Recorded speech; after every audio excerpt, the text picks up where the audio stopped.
नमः सिद्धेभ्यः।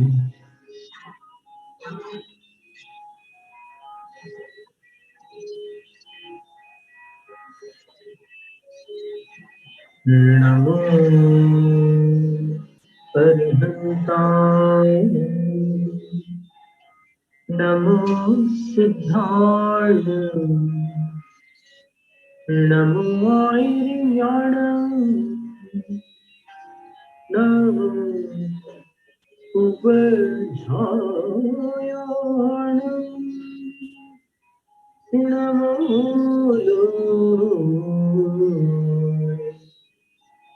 शिवसाहु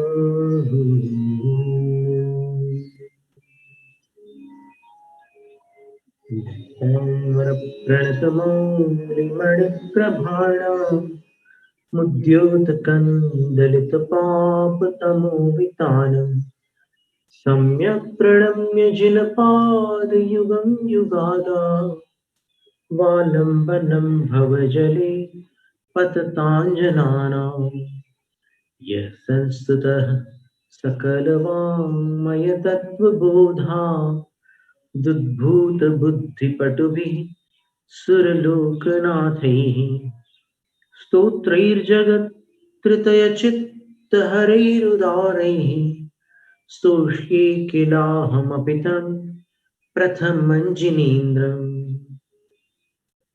तुभ्यं नमस्त्रिभुवनार्तिहराय नाथ तुभ्यं नमः क्षितितलामलभूषणाय तुभ्यं नमस्त्रिजगतः परमेश्वराय तुभ्यं नमो जिनभवो दधिशोषणाय।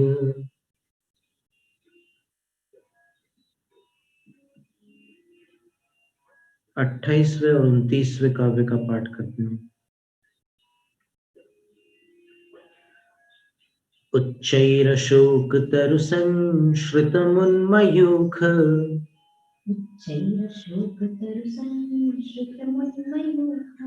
मा भाति रूपममलं भवतो नितान्तम्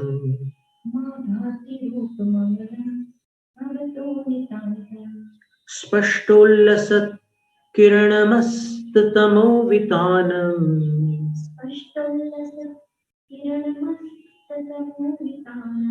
बिम्बन् रवेरिव पयोधर पार्श्ववर्ती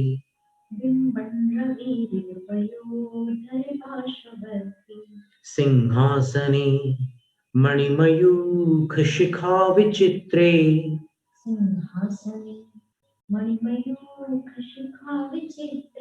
विभ्राजते तव वपुः कनकावदातम्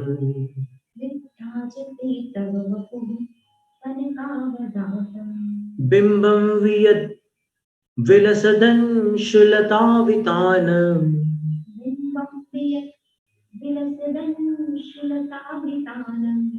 तुङ्गोदयादृशिरसीव सहस्ररश्मिः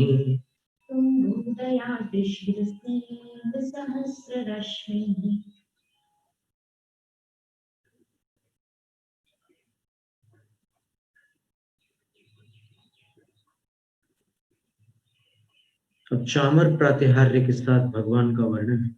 इसको चंवर भी बोलते हैं, चामर भी बोलते हैं। चामर एक मृग होता है, बंगाल के सुंदर वन में पाया जाता है। उसकी पूंछ के बाल बड़े मुलायम और बड़े सुंदर होते हैं। अभी अपन इसका पहले उच्चारण समझ लेते हैं, फिर पाठ और फिर आप भी मिलकर के उच्चारण करेंगे। कुंदावदात चल चामर चारु शोभम च च च चल चामर चारु शोभम विभ्राजते तव वपुः कलधौत कांतम। उद्यत शशांक, यहाँ पर संधि हो चुकी है, इसलिए शशांक जो है ना उसमें श ना होकर के वो छ बन गया है। उद्यत में पहले त था और शशांक में श था ही, तालव्य श जिसको शक्कर वाला श कहते हैं। तो संधि होने से क्या हो गया, त का च बन गया और श का छ बन गया। तो यहां ध्यान रखना अपने को, उद्यत शशांक शुचि निर्झर वारिधार, उद्यत शशांक शुचि निर्झर वारिधार। एक उच्चारण स्थान से अनेक व्यंजनों का यहाँ पर उच्चारण इस पंक्ति में। उद्यत छ का उच्चारण भी उसी स्थान से, तालु से। छ का उच्चारण भी तालु से। शांक, शा का उच्चारण भी तालु से। और शुचि, शुचि में भी श का उच्चारण तालु से। और निर्झर, झ का उच्चारण भी तालु से। लघु सिद्धांत कौमुदी में कुछ वार्तिक दिए हुए हैं जहां पर कौन से वर्ण कहां से उच्चारित होते हैं उनका विवरण।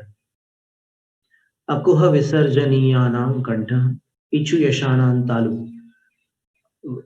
ई, ई, ई इति का और ई ईश्वर का, च छ ज झ ञ, ये 5 चवर्ग के। और य यक्ष का और श शांति का। इन नवों का उच्चारण तालु से होता है, यानी अपनी जीभ को निचले दांत के पीछे रख करके उच्चारित किया जाता है। ई, च, छ, ज, झ, ञ, य, श। आप देखिए, जीभ को हिलाए बिना आप पूरा उच्चारण कर सकते हैं। नीचे से जीभ का जो अग्र भाग है, जो टिप है, उसको आप नीचे लगा लीजिए और देखिए उच्चारण करके। ई, च, छ, ज, झ, ञ, य, श। नवों का उच्चारण तालु से होता है। जीभ को नीचे लगाने से जो दबाव पड़ता है वायु का, वो ऊपर, तालु जो होता है, तालु जानते हैं आप क्या है? ये ऊपर वाले दांत के पीछे वाला जो भाग है, ऐसे गोल हिस्सा रहता है, उसको तालु बोलते हैं। तो उस पर दबाव पड़ने से इनको, ये सारे अक्षर जो है तालु से उच्चारित होने वाले अक्षर। तो एक पंक्ति में आचार्य मानतुंग स्वामी ने उद्यत च, छ, श और झ, इतने सारे व्यंजन रखे उन्होंने। कुछ स्वर युक्त है और कुछ स्वर रहित है। स्वर रहित जो है वो प्रथम व्यंजन है च। उद्यत छ, अच्छा, ऐसा उच्चारण। उद्यत शशांक शुचि निर्झर वारिधार। अर्थ के साथ ये उच्चारण भी अगर थोड़ा श्रम साध्य है, अर्थ तो क्या है, बुद्धि साध्य होता है। और उच्चारण जो होता है वो अपने उच्चारण के जितने अवयव है शरीर के, उनके द्वारा अभ्यास पूर्वक, सर्कस जैसा होता है, साधना पड़ता है। और फिर सारे उच्चारण स्थान आज ही बता दें या फिर आज इतने ही रहने दें। मुच्चैः तटन सुर गिरेरिव शात कौम्भम, अंतिम पंक्ति है। मुच्चैः तटन, तटन का अनुस्वार स में मिलाना सुर के। उच्चैः तटन सुर गिरेरिव शात कौम्भम। कुन्दावदात चल चामर चारु शोभम विभ्राजते तव वपुः कन कलधौत कांतम। कुन्दावदात चल चामर चारु शोभम विभ्राजते तव वपुः कलधौत कांतम। उद्यत शशांक शुचि निर्झर वारिधार मुच्चैस्तटन सुरगिरे रिवशात कौम्भम। अब इसको लय में आप भी पढ़ेंगे। कुन्दावदात चल चामर चारु शोभम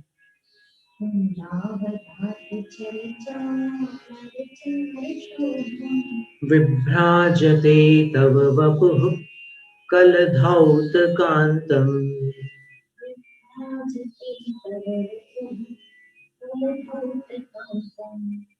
विद्युत शशांक शुचिने झरवारी धार,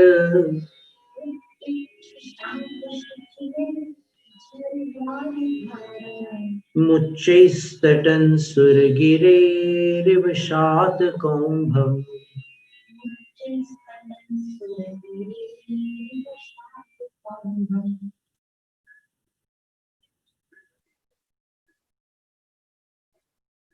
आप सभी जानते हैं कि तीर्थंकर भगवान जो होते हैं उनके दोनों ओर वाम पार्श्व और दक्षिण पार्श्व, बाएं हाथ की तरफ दाहिने हाथ की तरफ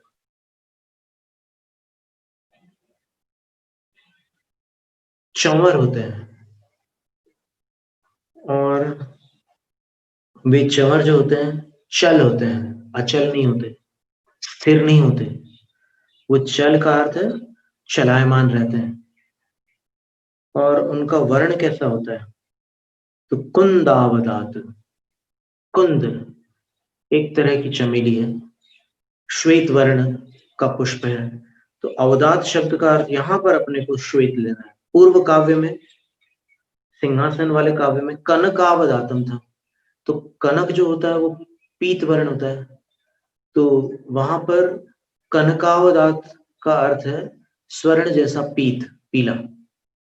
और यहाँ पर कुंदावदात है, तो कुंदावदात, कुंद जो है वो श्वेत पुष्प है, तो उसके समान अवदात यानी सफेद, कुंद पुष्प के समान श्वेत। छल चामर, छल चामर यानी जो ढोले जा रहे हैं ऐसे चावल, उनसे चारु शोभम, सुंदर हो गई है शोभा जिसकी, ऐसा तव वपुः, आपका वपु अर्थात शरीर, आपका शरीर मूलतः कौन से वर्ण का है? कल धौत कांतम। कल धौत का अर्थ होता है स्वर्ण, स्वर्ण के अनेक पर्यायवाची शब्द, तो उसके जैसा कांत, कांत का अर्थ है सुंदर, मनोहर। विभ्राजते, शोभित होता है। चंवर के साथ अथवा चंवरों के साथ कहना चाहिए, क्योंकि एक चंवर तो नहीं होता, अनेक चंवर होते हैं। तो उन चंवरों के साथ तव वपुः, आपका शरीर, स्वर्ण जैसा सुंदर शरीर, विभ्राजते, अत्यंत शोभित होता है।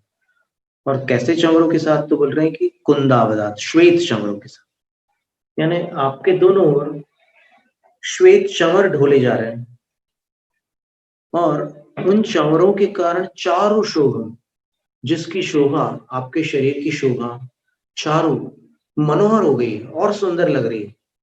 वैसे ही आपका शरीर अत्यंत सुंदर था, लेकिन चंवरों के कारण वह और शोभा को प्राप्त हो गया, उसकी शोभा मनोहर हो गई। किसके समान? तो कह रहे हैं कि सुरगिरेः शात कौम्भम तटम एव। सुरगिरी कहते हैं कि जहां पर हमेशा देव लोग आकर के भगवान के कल्याणक, जन्म कल्याणक का उत्सव करते हैं। तो चूंकि देवों के द्वारा तीर्थंकरों के जन्म कल्याणक वहीं मनाए जाते हैं, वहीं उनका जन्माभिषेक होता है, तो उसका नाम भी सुरगिरी हो गया। सुमेरु पर्वत का दूसरा नाम सुरगिरी है।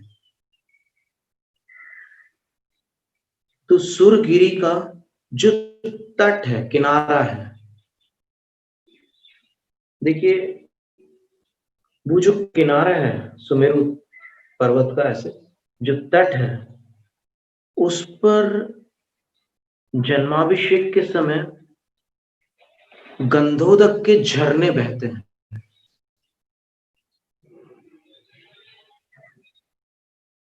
और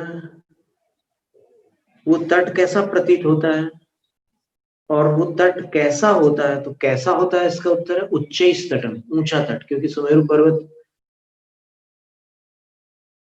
सबसे ऊंचा पर्वत है, उससे ऊंचा कोई पर्वत नहीं है, तो उसका तट भी ऊंचा ही है, तट यानी किनारा जो है वो भी ऊंचा ही है। और वह किनारा कैसा है? तो झरनों से युक्त है। कौन से झरने? तो जन्माभिषेक के गंधोदक के झरने। और वो कैसे हैं झरने? तो बोले उद्यत शशांक शुचि निर्झर वारिधार। उद्यत का संबंध जो है निर्झर के साथ लगाना होगा। निर्झर का अर्थ झरने होता है। तो उद्यत यानी सुमेरु के जिस तट से ऐसे झरने प्रकट हो रहे हैं, और वो झरने कैसे हैं? झरनों की वारी धाराओं से, जल धाराओं से युक्त है वो सुमेरु का तट। लेकिन वो झरनों का वर्ण कैसा है? शशांक शुचि, चंद्रमा के समान शुचि अर्थात श्वेत। शुचि का अर्थ श्वेत भी होता है। शुचि का अर्थ पवित्र भी होता है, शुचि का अर्थ श्वेत भी होता है। तो प्रकट हो रहे शशांक शुचि यानी श्वेत झरनों की जल धाराओं से युक्त सुरगिरे उच्चै तटम, सुमेरु पर्वत के ऊंचे तट के समान। तब बपू आपका शरीर चंवरों के साथ शोभित होता है। चंवर सफेद होते हैं, आपका शरीर स्वर्णिम है। तो वो दृश्य ऐसा लगता है कि जैसे सुमेरु पर्वत का जो तट है वो शात कौम्भम, शतकुंभ का अर्थ स्वर्ण है। ये भी एक स्वर्ण का पर्यायवाची शब्द है। और शात कौंभ का अर्थ होता है स्वर्णमय। तो सुमेरु का जो तट है वो स्वर्ण में है, सुमेरु पर्वत गोल्डन होता है। तो सुमेरु के स्वर्ण में तट के समान शोभित होता है। लेकिन वो तट कैसा तट? तो जन्माभिषेक के समय का तट, जिस समय शशांक शुचि चंद्रमा के समान श्वेत निर्झर वारिधार झरनों की जलधाराएं उस तट से प्रवाहित होती है, प्रकट होती है। तब जैसा सुमेरु का तट लगता है वैसे ही आप स्वर्णिम और चंवर श्वेत वर्णीय। तो चंवर जब आपके अगल बगल में ढोरे जाते हैं तब बिल्कुल वही दृश्य कल्पनागत होता है कि जैसे सुमेरु पर्वत पर वो पर्वत तो बिल्कुल गोल्डन है, स्वर्णिम है, और वो जो झरने बहते हैं अगल बगल से, क्योंकि अभिषेक ये जो शब्द है ना, इस पर ध्यान दीजिएगा। अभितः सेचनम अभिषेक। अभितः, अभितः का अर्थ होता है दो बगल से, लेफ्ट राइट से। सेचनम का अर्थ होता है धारा करना। तो अभिषेक का अर्थ है दो तरफ से धारा करना। तो इधर से सौधर्म इंद्र, उधर से ईशान इंद्र, और फिर क्रम से जब इंद्र लोग अभिषेक कर लेते हैं तब सोम, यम, वरुण और कुबेर जो उपेंद्र हैं वो अभिषेक करते हैं। फिर अन्य जितने भी देव हैं वे सब अभिषेक करते हैं भगवान का। पद्म पुराण में देखिए अभिषेक के विषय में जो लिखा है वो श्लोक हम आपके सामने रखते हैं। आदिनाथ भगवान का ही अभिषेक बताया गया वहां, और कैसा अभिषेक था उसका वर्णन देखते हैं।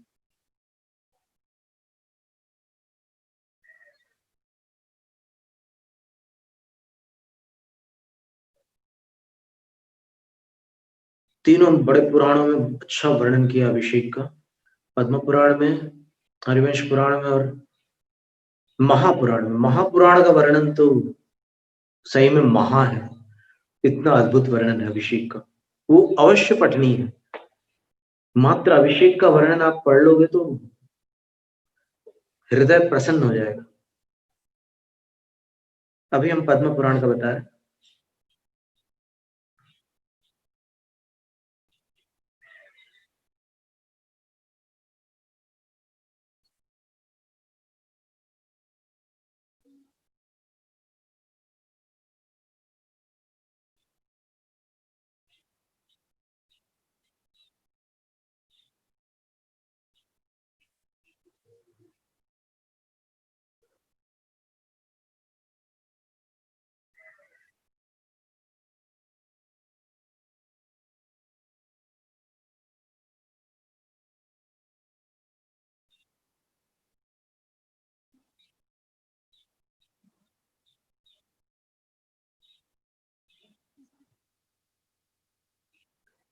अभिषेकाय देवेंद्रो जग्राह कलशम शुभम। देवों के इंद्र ने अभिषेक करने के लिए एक शुभ कलश ग्रहण किया। ततः क्षीरार्णवान् भूभिः पूर्णैः कुंभैः मनो पूर्णैः कुंभैर्महोदरैः चामीकरमयैः पद्मच्छन्न वक्त्रैः सपल्लवैः। इंद्र ने जो कलश हाथ में लिया वो क्षीर समुद्र के जल से भरे हुए थे।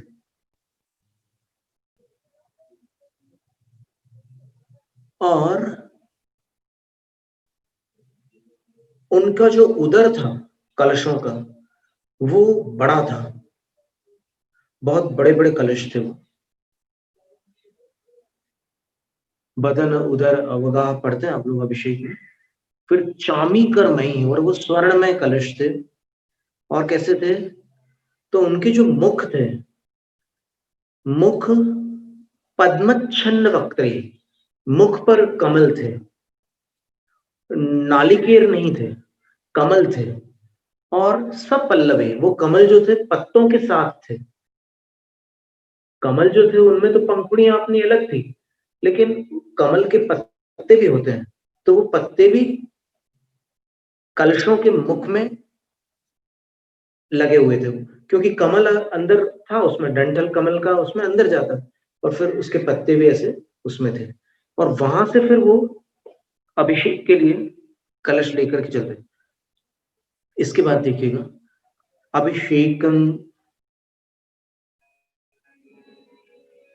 अभिषेकं जिनेन्द्रस्य चकार त्रिदशाधिपः कृत्वा वैक्रिय सामर्थ्या दात्मानं बहुविग्रहम्। देखिए सबसे पहले क्या होता है कि सौधर्म इंद्र अपने अनेक रूप बना लेता है। आत्मानं बहुविग्रहम् कृत्वा, अपने आप को बहुत शरीर वाला बना करके, वैक्रिय सामर्थ्य, अपने विक्रिया की समर्थता से वो ऐसा काम करता है और जी भर के वो अभिषेक करता है। और जितने रूप बनाए उतने कलश हो जाते हैं।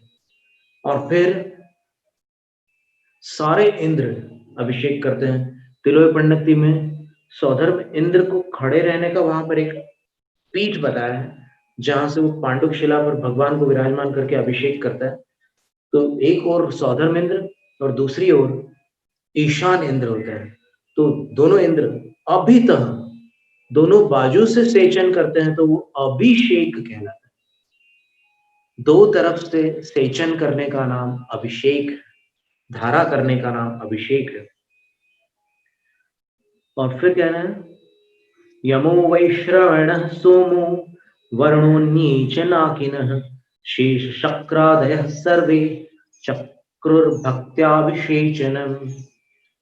यम, वैश्रवण अर्थात कुबेर, सोम और वरुण, और अन्य च नाकिनः, अन्य भी जो देव होते हैं वे, और शेष शक्रादय, बाकी स्वर्गों के भी जितने इंद्र हैं, सामानिक हैं, त्रयस्त्रिंश हैं, वे भी सारे देव सर्वे भक्त्या अभिषेचनम चक्कु, सब देवों ने भक्ति के साथ अभिषेक किया। इसके बाद फिर देवियों ने क्या किया, तो उसका वर्णन देख लीजिए। इंद्राणी प्रमुखा देव्यः सद्गंधैरनुलेपनैः चक्रुरुद्वर्तनं भक्त्या करैः पल्लव कोमलैः। इंद्राणी को प्रमुख करके सब देवियों ने मिलकर उत्तम गंध से युक्त उपटनों के द्वारा भक्ति पूर्वक अपने पत्तों जैसे कोमल हाथों से जिनेन्द्र भगवान का उद्वर्तनम चक्र, उबटन किया। और इसके बाद क्या किया, महीध्रमिव तन्नाथं कुंभैर्जलधरैरिव अभिषिच्य समारब्धाः कर्तुमस्य विभूषणम्। इसके बाद इंद्राणी आदि सब देवियों ने मिलकर पहाड़ के समान, आदिनाथ भगवान बहुत बड़े थे ना, 500 धनुष उनकी अवगाहना थी, तो जब जन्मे थे तब भी जब 500 धनुष की उनकी फुल साइज थी, तो फिर जो बर्थ साइज रही होगी वो भी सामान्य जीवों से तो बड़ी रही होगी। तो बोल रहे हैं कि पहाड़ के समान। अब सौधर्म स्वर्ग के जो देव होते हैं उनकी अवगाहना लगभग 3.5 हाथ, इस लगभग सौधर्म स्वर्ग की अवगाहना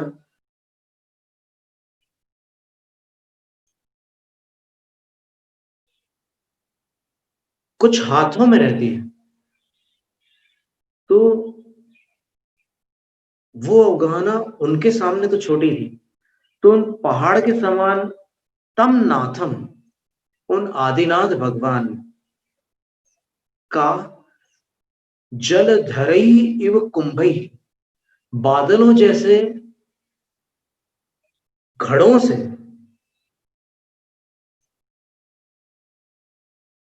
इंद्राणी प्रमुखा देव्य अभिषिच्य, इंद्राणी है प्रमुख जिनमें, ऐसी सब देवियों ने आदिनाथ भगवान का अभिषिच्य, अभिषेक करके, पहले तो उपटन लगाया, इंद्रों ने जो अभिषेक किया वो उपटन लगाया बिना किया था, और बाकी देवों ने भी अभिषेक पूर्ण कर लिया था। अब इंद्राणियां जो कर रही है और अन्य देवियां जो कर रही हैं, उसमें ये बताया कि वो पहले उपटन लगाती हैं और उसके बाद फिर पर्वत के समान विशाल आदिनाथ भगवान को, जो कि अभी शिशु हैं, उनका बादलों के समान घड़ों से अभिषिच्य, अभिषेक करके अस्य विभूषणम कर्तुम समारब्धा, उनको विभूषित करना प्रारंभ करती हैं वे सारी देवियां। तो इस तरह ये वर्णन है। तो जब इतने बड़े बड़े घड़ों से भगवान का अभिषेक होता है, तो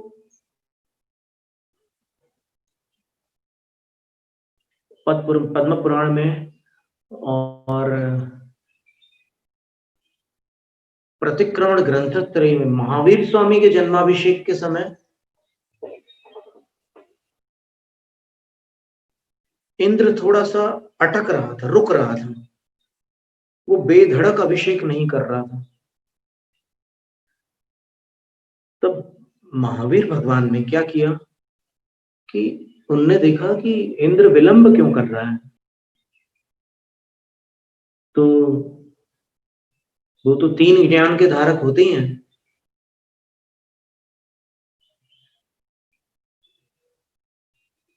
तो महावीर स्वामी समझ गए कि ये घड़े बड़े हैं और फिर मैं छोटा हूं, इंद्र थोड़ा हिचकिचा रहा है। इंद्र को स्मरण कराया उन्होंने, डरो मत, केवल संकेत से उन्होंने स्मरण कराया कि डरो मत, जो करना है तुम्हारा कर्तव्य पूरा करो। उन्होंने अपने पैर के अंगूठे से ऐसे पांडुक शिला को छुआ और हल्की सी ठोकर लगाई, ऐसे हल्की सी ठोकर लगाई।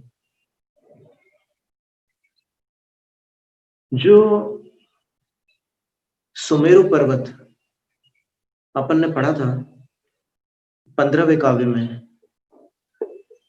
कल्पांत काल मरुता चलिता चलेन किम मंदरात्रि शिखरम चलितम कदाचित, प्रलयकालीन आंधी से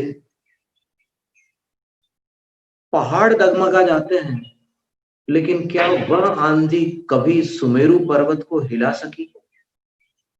अर्थात नहीं, सुमेरु पर्वत अडिग रहता है, हमेशा अडिग रहता है, लेकिन महावीर स्वामी ने अपने पैर के अंगूठे से उसको कंपायमान कर दिया था। और तब इंद्र ने अभिषेक धूमधाम के साथ प्रारंभ किया।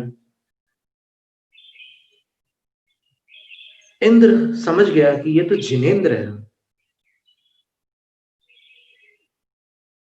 विशाल घड़ों की धाराओं से इनको क्या फर्क पड़ने वाला है, इन पर कोई प्रभाव नहीं होगा, और उसने अभिषेक प्रारंभ किया। ऐसा वर्णन भी शास्त्रों में है, बड़ा सुंदर लगता है पढ़ करके, बहुत अच्छा लगता है। कि आदिनाथ भगवान तो बड़े थे, उनको तो पहाड़ के समान कह दिया, लेकिन महावीर स्वामी तो छोटे से थे, क्योंकि 7 हाथ की तो उनकी पूरी ऊंचाई थी जब बड़े हो गए थे तब। तो जब शिशु होंगे तब कितने छोटे होंगे, लेकिन तब भी वो अतुलित बल एक अतिशय रहता। भगवान के शरीर संबंधी 10 अतिशयों में एक अतिशय अतुलित बल होता है, तो कोई प्रभाव नहीं पड़ता उनको। इतनी बड़ी बड़ी धाराएं हुई उनके ऊपर, और वो जो धाराएं हैं वो सुमेरु के तट से दोनों तरफ से करते हैं, तो वो धाराएं ऐसे बहती हैं भगवान को छूते हुए, और भगवान की सुगंधी उसमें मिश्रित हो जाती है। और इंद्र लोग भी सुगंधित द्रव्यों का उसमें समावेश करते हैं। ऐसा गंधाभिषेक के अंतर्गत वर्णन आया है किन्हीं शास्त्रों में। जन्माभिषेक में सुगंधित जलों के द्वारा भी भगवान के अभिषेक का उल्लेख है। और वैसे भी भगवान के सुगंधित शरीर के स्पर्श से वो उदक, जो क्षीर सागर का उदक है, वो गंध से उपलक्षित उदक बन जाता है। गंधेन उपलक्षितम उदकम इति गंधोदकम, वो गंधोदक बन जाता है। गंध का अर्थ होता है सुगंध। सुगंध से युक्त उदक को गंधोदक कहते हैं, सुगंध रहित उदक को गंधोदक नहीं कहते। तो ये गंधोदक की बात थी। आचार्य विद्यासागर महाराज जी ने भी कहा था कि केसर वगैरह से मिश्रित जो सुगंधित जल होता है भगवान पर डालते हैं, वो गंधोदक कहलाता है। तो गंध प्लस उदक, ये बात आचार्य श्री ने अपने उपदेश में कही थी, आचार्य विद्यासागर महाराज जी ने। तो यहाँ पर जो चर्चा है वो उसी समय की चर्चा है कि कितने घड़ों से भगवान का अभिषेक होता है। भगवान शांत बैठे रहते हैं, कोई उनको नहीं। यद्यपि जन्मे हुए शिशु कभी तत्काल बैठ नहीं सकते, बैठने में उनको समय लगता है, लेकिन ये तो जिनेंद्र भगवान है, अतुलित बल संपन्न है, तो इनका तो कोई अपन कल्पना ही नहीं कर सकते। इनका सब कुछ निराला होता है।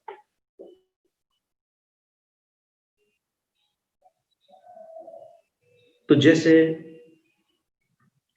सुमेरु के तट से, स्वर्णमय तट से वो गंधोदक प्रवाहित होता है। तो गंधोदक कैसा होता है, देखिए उसका वर्ण यहाँ फिर से बता रहे हैं आचार्य मानतुंग स्वामी। कुछ लोग ऐसी धारणा बना करके चल रहे हैं कि क्षीर समुद्र का जल होता तो जल ही है, स्वाद उसका दूध जैसा होता है, लेकिन ऐसा नहीं है। भगवत जिनसेन आचार्य महाराज ने और आचार्य मानतुंग स्वामी ने और अनेक आचार्यों ने उसका वर्ण आदि भी दुग्धवत बताया है। क्षीर समुद्र का जो जल होता है उसको देखकर, उसको चख कर, उसको सूंघ कर या उसको छू कर कोई ये नहीं बता सकता कि इसमें और दूध में कोई अंतर होता है।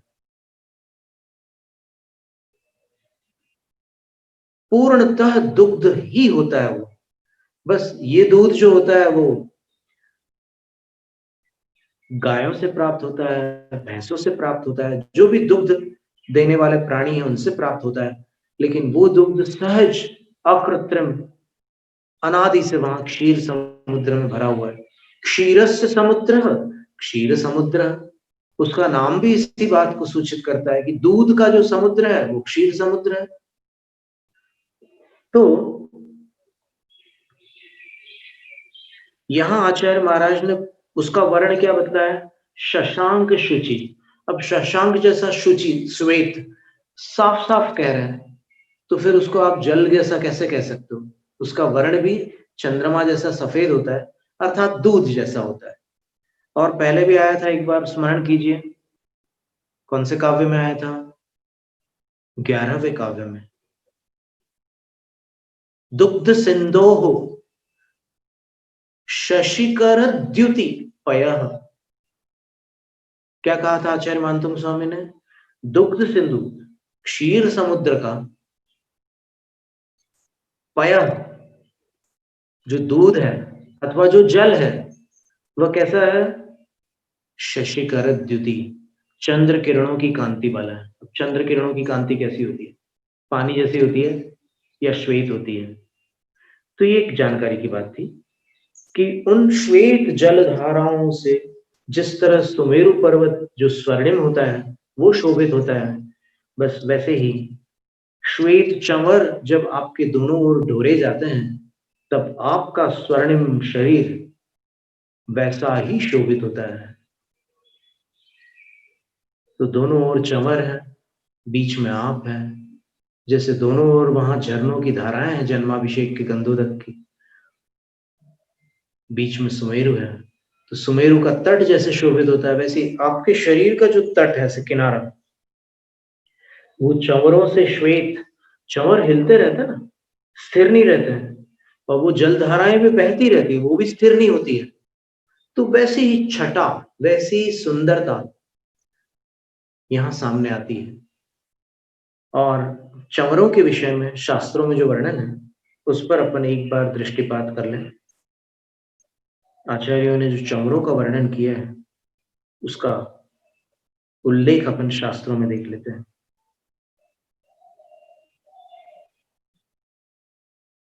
तिलोई पंडित ग्रंथ में देखिए कैसे है।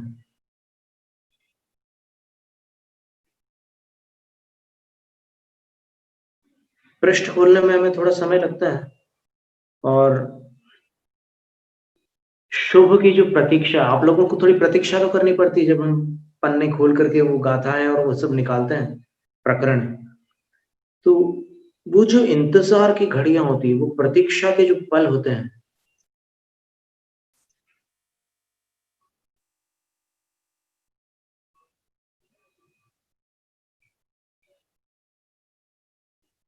वो पुण्य को प्रदान करने वाले पल होते हैं,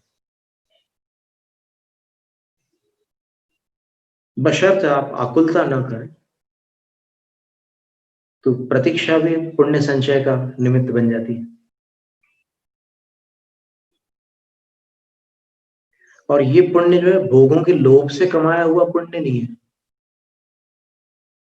ये निष्काम भक्ति से प्राप्त होने वाला पुण्य है। तो इसका फल भी अपने को विषयों में अटका कर नहीं रखेगा, अपने को उत्तर उत्तर उन्नति के समागम प्रदान करेगा।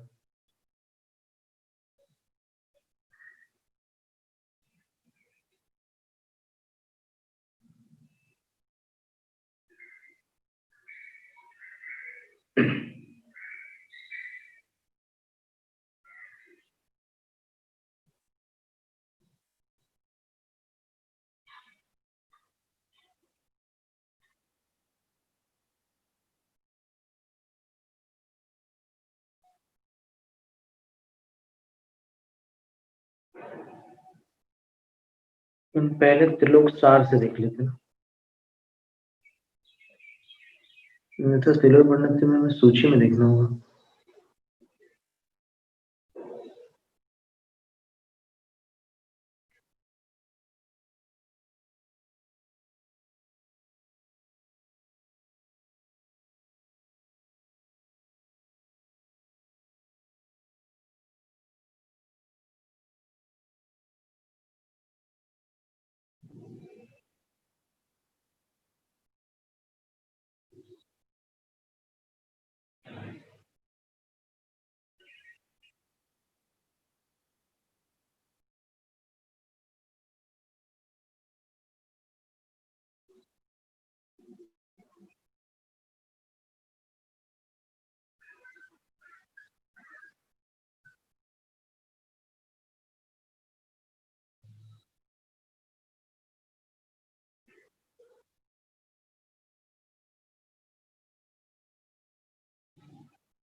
इतना विस्तृत वर्णन है समावसरण का इसमें। एक तो केवल ज्ञान के बाद भगवान 5,000 धनुष ऊपर चले जाते हैं भूमि से, और फिर ये सारी रचना होती है समावसरण की। और तब भी भगवान सिंहासन से 4 अंगुल ऊपर ही रहते हैं। और वहां तक चढ़ने के लिए 20,000 सीढ़ियों का वो समूसरण बनता। 4 दिशाओं में 20,000 सीढ़ियां होती, पर भगवान के प्रभाव से उन 20,000 सीढ़ियों पर चढ़ते समय कोई थकता नहीं। गिरनार जी की 11,000 सीढ़ियों में तो थक कर बेहाल हो जाता है। शिखर जी में भी थकान तो आती है, लेकिन भगवान के समूसरण में वो थकान नहीं आती है।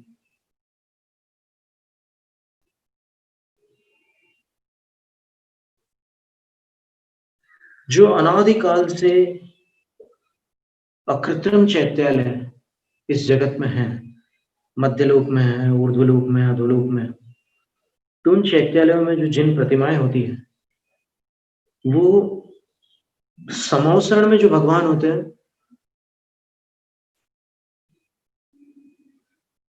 ऐसे देख करके ऐसा लगता है जैसे जीवंत है वो प्रतिमाएं। अकृत्रिम चैत्य जो होते हैं, अकृत्रिम चैत्यालयों में अकृत्रिम चैत्य होते हैं। चैत्य जिन प्रतिमा को कहते हैं, जिनके अभिषेक पूजन करे जाते हैं, वो चैत्य कहलाती है वो प्रतिमा। तो उसके विषय में जो वर्णन है वो अपन देख लेते हैं।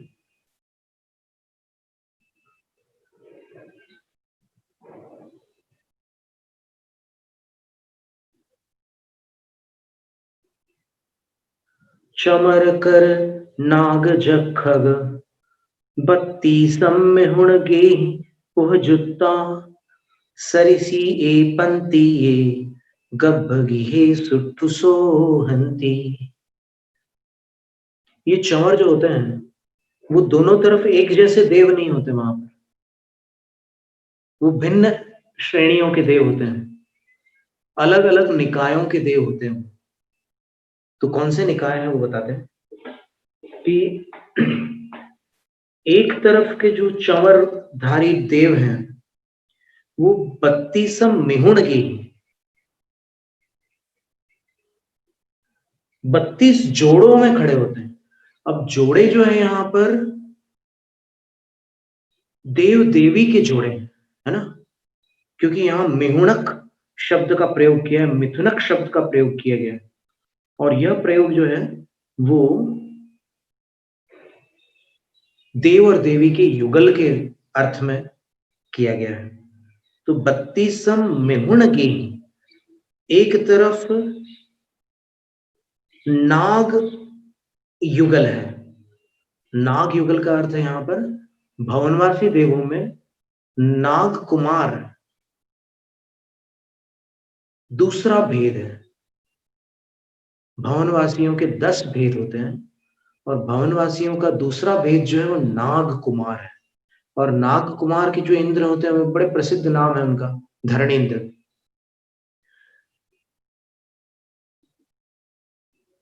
वैसे 2 इंद्र होते हैं, लेकिन यहाँ पर एक नाम तो सब लोग जानते ही हैं। तो इधर भगवान के एक ओर नाग कुमारों के जोड़े रहेंगे, 32 जोड़े, और जखग दूसरी ओर यक्ष देवों के जोड़े रहेंगे, यक्ष और यक्षियों के। भगवान के शासन यक्ष और शासन यक्षी अलग है। यहाँ पर ये चामर यक्ष और चामर यक्षियों की बात कर रहे हैं। चामर नाग कुमार, चामर नाग कुमारियां, चामर यक्ष और चामर यक्षियां, ऐसे 2 तरफ होते हैं।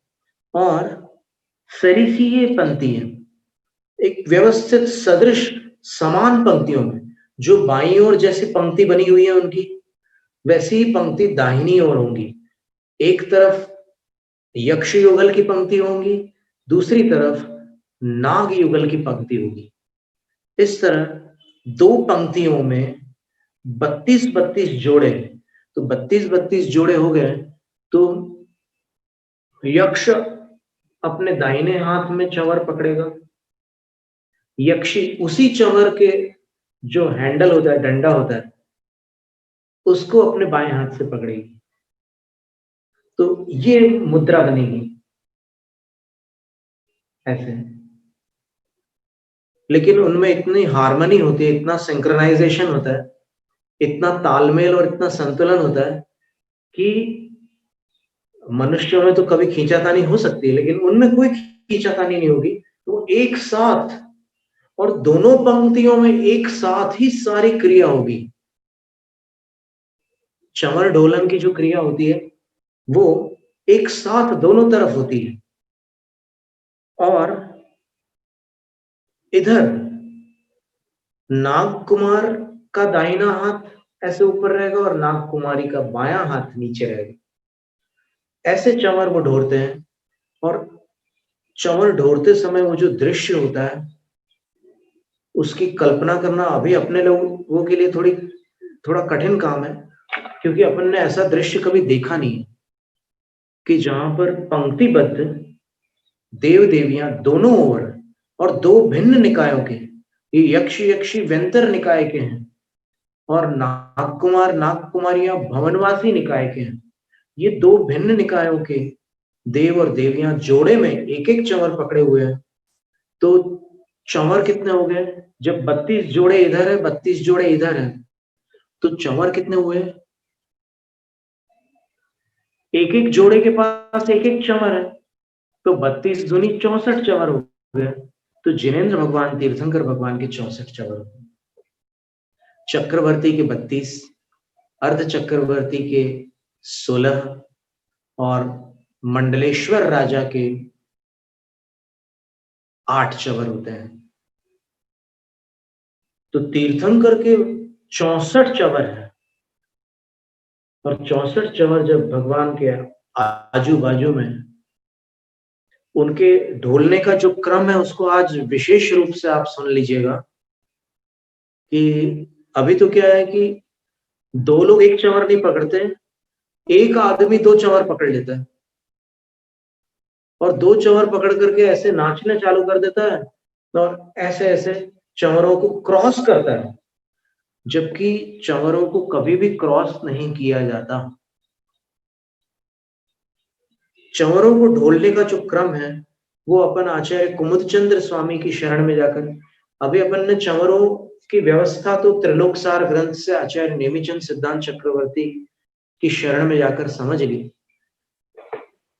अब दोनों भिन्न भिन्न प्रकार के देव हैं, तो दिखने में तो बिल्कुल अलग अलग है। वो यक्ष के मुकुट गोल होते हैं ऐसा सुनने में आता है, और नाग कुमारों के मुकुट अलग प्रकार के होते हैं, उसमें नाग वगैरह की आकृतियां भी होती है। आपने देखा भी होगा कभी कि धर्मेंद्र और पद्मावती की जहां प्राचीन मूर्तियां हैं, जैसे केसापुरी में धर्मेंद्र की एक मूर्ति है, महाराष्ट्र में एक अतिशय क्षेत्र केसापुरी है, वहां आप धर्मेंद्र की मूर्ति देखेंगे तो आपको समझ में आएगा कि कैसा स्वरूप रूप है उनका। तो वो नागकुमारों में और नागकुमारियों में तो नाग जैसी आकृतियां रहेंगी, और यक्षों में जो है ऐसा बताते हैं, हमने बड़ी माताजियों के मुख से सुना था कि उनके मुकुट गोल होते हैं। गणनी माताजियों के मुख से सुना था। हस्तिनापुर में एक और गणनी माताजी, ज्ञानमती माताजी तो है ही है, एक और गणनी माताजी हैं, उनका शुभ नाम आचार्य विद्यानंद महाराज श्री से उनका गणनी पद हुआ था। उनका शुभ नाम है गणनी आर्यिका विद्या श्री माता जी, और युगल माता जी हैं। तो उनमें गणिनी जो है विद्याश्री माता जी हैं, और दूसरी आर्यिका माता जी जो है वो विधाश्री माता जी है। और दोनों जन्मतः जुड़वा बहनें हैं।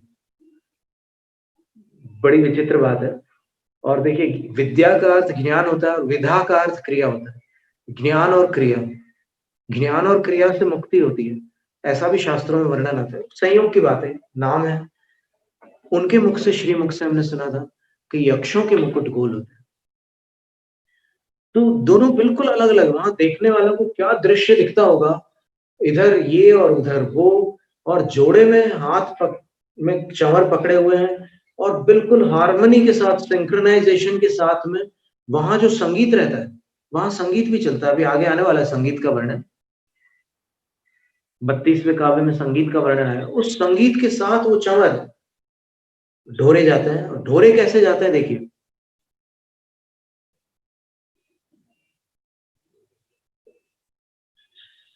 कल्याण मंदिर स्तोत्र में उसका वर्णन आया है, वो हम आपको पढ़ के सुनाते हैं।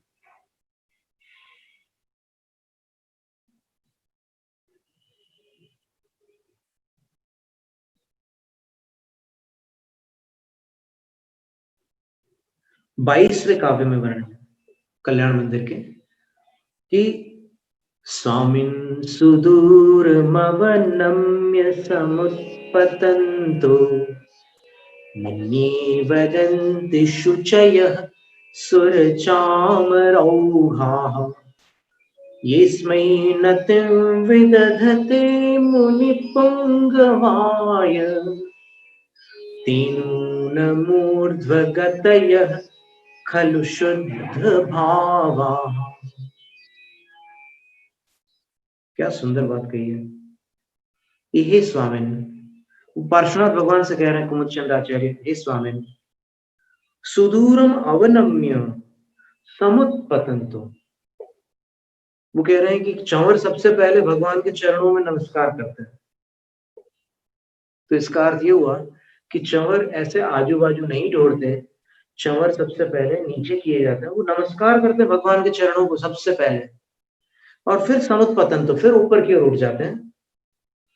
तो ऐसे नीचे फिर ऊपर, पहला क्रम नीचे जाना, फिर दूसरा जो है ऊपर जाना, नीचे फिर ऊपर, ऐसे झुक रहे हैं फिर ऊपर उठ रहे हैं, झुक रहे हैं उठ रहे हैं। आपने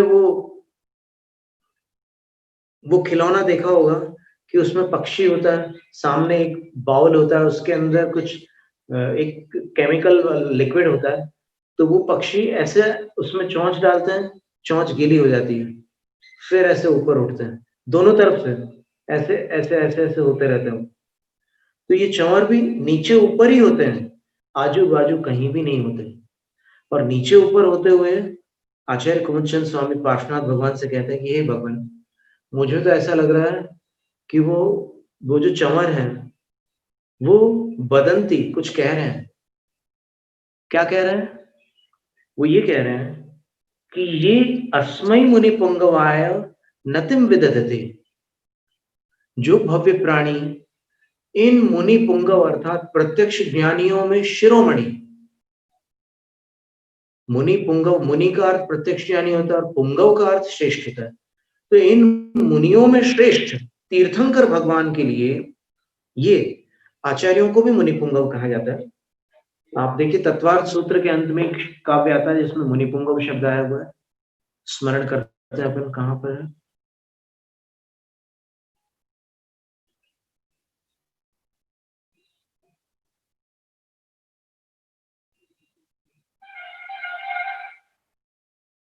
दशाध्याये परिच्छिन्ने तत्वार्थे पठिते सति फलं स्याद उपवासस्य भाषितं मुनिपुंगवैः। 10 अध्याय परिच्छिन्न जो तत्वार्थ सूत्र है, यानी जिसका परिमाण 10 अध्याय पर्यंत है, ऐसे तत्वार्थ सूत्र के पठिते सति, पाठ पूर्ण होने पर उपवासस्य फलम स्यात्, एक उपवास का फल होता है। किन्ने कहा? बोले मुनि पुंगवैः भाषितम, आचार्यों ने कहा है, मुनियों में श्रेष्ठ। अब अपन मुनि शब्द का अर्थ यहाँ पर प्रत्यक्ष ज्ञानी न ले, जो बोलचाल में मुनि शब्द है वो ले, और उनमें पुंगव अर्थात श्रेष्ठ कौन है? जो उनके गुरु हैं, क्योंकि गुरु ही तो श्रेष्ठ होते हैं ना। तो मुनियों में जो गुरु हैं उन्होंने ये बात कही है, आचार्यों ने कहा है कि जो तत्वार्थ सूत्र का 10 अध्याय पर्यंत पाठ पूर्ण करता है उसको एक उपवास का फल मिलता है। यहाँ समौसरण में जो मुनि पुंगव है वो तो जिनेन्द्र भगवान है। तो जिनेन्द्र भगवान पार्श्वनाथ स्वामी के लिए ये नतिम विदधते, जो नमस्कार करते हैं, जो पार्श्वनाथ भगवान के लिए नमस्कार करते हैं, ते नूनम ऊर्ध्वगतयः खलु, ते शुद्ध भावः सन्तः खलु ऊर्ध्वगतयः भवन्ति। क्या अर्थ निकला इसका? कि जो पार्श्वनाथ भगवान के चरणों में नमस्कार करते हैं वो नियम से शुद्ध भावों को प्राप्त होकर के ऊर्ध्व गति को प्राप्त करते हैं। ऊर्ध्व गति देवगति भी हो सकती है और ऊर्ध्व गति मोक्ष गति भी हो सकती है। शुद्धोपयोगी बनकर कौन सी गति मिलेगी? मोक्ष गति, पंचम गति। तो यही कह रहे हैं। तो ये कौन कह रहे हैं? चमर कह रहे हैं कि जो तीर्थंकरों के चरणों में झुकेगा वो ऊर्ध्व गति को प्राप्त होगा। तो बार बार वो झुकते हैं, फिर ऊपर जाते हैं, फिर झुकते हैं, फिर ऊपर जाते हैं। तो ये सबको संदेश देते हैं कि जो यहां झुकेगा वो ऊर्ध्वगामी होगा।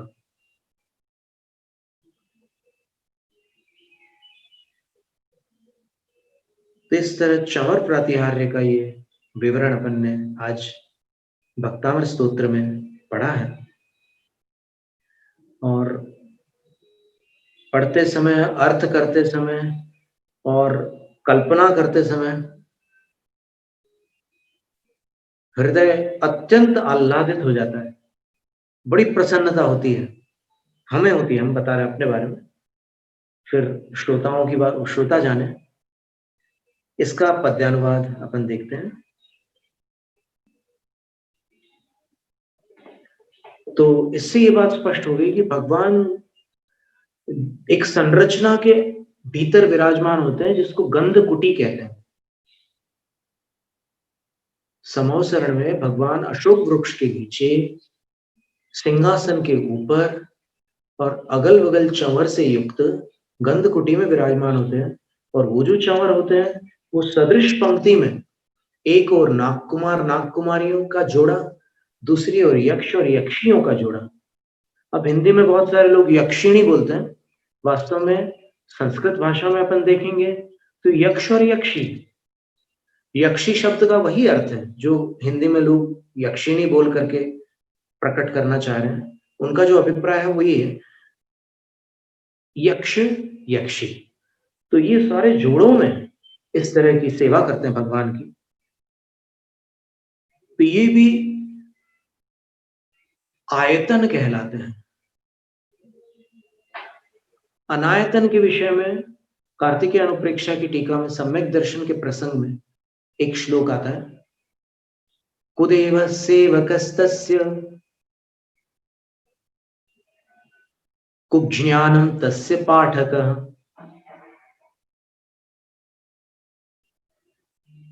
कुलंगी तस्य भक्तश्च लोके नायतनानि षट्। और इससे विपरीत ये अनायतन है, 6 अनायतन है। सम्यक दर्शन के 25 दोषों में 6 अनायतन को भी दोष बताया है, क्योंकि अनायतन का अर्थ होता है मिथ्यात्व का स्थान, और मिथ्यात्व के 6 स्थान है। तो इससे जो विपरीत है वो सम्यक्त्व के 6 स्थान है। वो क्या है? तो जब मिथ्यात्व के 6 स्थान बता दिए तो न आयतनानि अनायतनानि, अनायतन शब्द ही आयतन से विपरीत करके बनाया जाता है। जो आयतन नहीं है वो अनायतन है, तो उनका त्याग करते हैं सम्यक दृष्टि। और उनका त्याग करते हैं तो इससे स्पष्ट है कि इनको स्वीकार करते हैं। ये कौन है? तो बिल्कुल उससे विपरीत इनका स्वरूप होगा। सुदेवः सेवकस्तस्य सुज्ञानम तस्य पाठकः सुलिंगी तस्य भक्तश्च लोके ह्यायतनानि षट्। ये 6 आयतन है। कौन से 6 आयतन है? सुदेव, सुदेव का अर्थ क्या होता है? जो सर्वज्ञ वीतराग हितोपदेशी परमात्मा है वे। और तस्य सेवक, उनके जो सेवक है वो भी आयतन, सम्यक के स्थान है। सुज्ञानम तस्य पाठकः, और सुज्ञान का अर्थ क्या है? पूर्वापर दोष से विरहित सच्चे शास्त्र जिनवाणी। और तस्य पाठक, उस जिनवाणी को पढ़ाने वाले भी सम्यक के स्थान है। तो भगवान परमात्मा जिनेन्द्र भगवान सम्यक के स्थान है। उनके सेवक, ये जो प्रातिहार्य में कई प्रातिहार्य देवाश्रित है, तो वो जो देव है भगवान के सेवक है, वो किसी अन्य की सेवा नहीं करते, भगवान की सेवा करते हैं। वो सम्यक के स्थान है। जिनवाणी सम्यक का स्थान है, जिनवाणी को पढ़ाने वाले जो हैं वो सम्यक के स्थान है, उपाध्याय, परमेष्ठी आदि। और सुलिंगी, सुलिंगी का अर्थ होता है सच्चे गुरु। और तस्य भक्तश्च, और उनके जो भक्त हैं, सच्चे गुरु के जो भक्त हैं, वे भी सम्यक के स्थान है। इस तरह ये 6 आयतन है। तो इन आयतनों की संगति में रहने से सम्यक सुरक्षित होता है। ऐसा आचार्य कुंदकुंद स्वामी ने चारित्र पाहुड़ में लिखा हुआ है कि सम्यक की रक्षा कैसे हो। अगर किसी को सम्यक दर्शन हो गया तो सम्यक दर्शन की सुरक्षा कैसे करें? तो बोले कि आयतनों की संगति में रहे। सत्संगति से सद्गुणों की रक्षा होती है और कुसंगति से सद्गुणों का विनाश होता है। ये बात आचार्य कुंदकुंद स्वामी ने चारित्र पाहुड़ में लिखी है। इसका पद्यानुवाद पढ़ते हैं।